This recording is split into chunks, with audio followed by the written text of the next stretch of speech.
তোমাকে ভুলতে না পারাটা এটা আমার একটা ব্যর্থতা, যে ব্যর্থতা আমি কখনোই কাউকে বলে বোঝাইতে পারবো না। তোমাকে ভুলতে পারিনি আসলে এটা আমার ব্যর্থতা, কারণ শত চেষ্টা করেও আমি তোমাকে ভুলতে পারছি না। আর তোমাকে মনে রাখাটা এটা আমার ভালোবাসা। আমি শত চেষ্টা করেও ভোলার চেষ্টা করি, তবুও তোমাকে আমি ভুলতে পারি না। এটা আমি ভালো, এটা আমি মনে করি এটা আমার ভালোবাসা।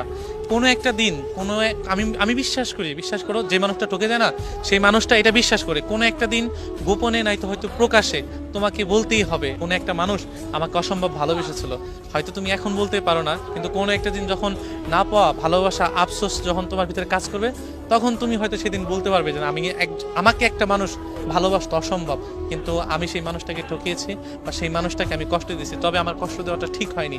কিন্তু বিশ্বাস করো, আমি তোমার দেওয়া কষ্টগুলো সবটা সময় ভুলতে চাই, বা যাদেরকে এই মানুষগুলা কষ্ট দেয় প্রত্যেকটা মানুষই চায় যে ভালোবাসা মানুষের দেওয়া কষ্টগুলো ভুলে যাক। তবে এটা আসলে কি জানো, ব্যর্থতা, যে ভুলতে পারে না। ওই যে ভালোবাসার কারণে তাকে ক্ষণে ক্ষণে মনে পড়ে, তার কথা মনে করে যখন বুকের বাঁ পাশে কষ্ট তৈরি হয়, তখন বিশ্বাস করো দুনিয়ার কোনো ভালোবাসাই, কোনো সুখ ওই জিনিসটা ভোলাইতে পারে না।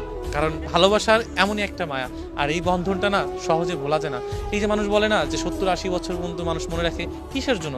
কারণ একটা মানুষের মায়ায় যখন পড়বে, তখন ওই মানুষটা সারা জীবনই মনে রাখবে। তার ওই মায়া ভরা মুখটা যখন মনে পড়ে, তখন বুকের ভিতরে খুব কষ্ট হয়। আমি জানি না যে কিসের ব্যর্থতা বা আমি কতটুকু ব্যর্থ, কিন্তু আমি মনে করি যে আমার মতো অনেক মানুষ আছে আসলেই ব্যর্থ। কারণ এর জন্যই ব্যর্থ হচ্ছে, দেখেন, মানুষটা কষ্ট দিয়েছে, মানুষটা বেইমানি করছে, মানুষটা প্রতারণা করছে, তারপরে প্রত্যেকটা ক্ষণে ক্ষণে মানুষটারে মনে করি যে মানুষটা আমাকে কষ্ট দিল, যে মানুষটা আমার ভালোবাসাটা বুঝলো না, যে মানুষটা আমাকে না বুঝে অন্যের হইলো বা স্বার্থের কারণে অন্যের হয়ে গেলা, সেই মানুষটাকে অবশ্যই বেইমান বলা যায়, নিঃসন্দেহে বলা যায়, কারণ সেই বেইমান ছিল। কিন্তু আফসোস যে আমি চাই ভুলতে, কিন্তু তাকে ভুলতে পারি না। এটা আমার সবচেয়ে বড় ব্যর্থতা। আর যখন মনে পড়ে, তখন আমি সব ব্যর্থতা ভুলে শুধু তার মায়ের কথা ভেবে শুধু আমার চোখ দিয়ে পানি ঝরে, যে কেন এই মানুষটাকে ভালোবাসলাম, কেন এই মানুষটা আমার সাথে প্রতারণা করলো। আজকে যদি সেই মানুষটা যদি প্রতারণা করতো, তাহলে আমাদের ভালোবাসাটা গল্পটা হয়তো বা একটু অন্যরকম থাকতো। আমরা কিন্তু সবাই চাই যে ভালোবাসা মানুষের নিয়ে সুখে বা ভালো ভালো কিছু করতে বা ভালো একটা সময় পার করতে। কিন্তু দেখা যায় কি জানেন, দিন শেষে যখন হেরে যায় বা দিন শেষে যখন ওই মানুষটা হারিয়ে দিয়ে অন্য হয়ে যায়, তখন ভাবি যে এই মানুষটা আজকে অন্যের না হলে আমার হলে আমাদের ভালোবাসাটা অন্যরকম হতো।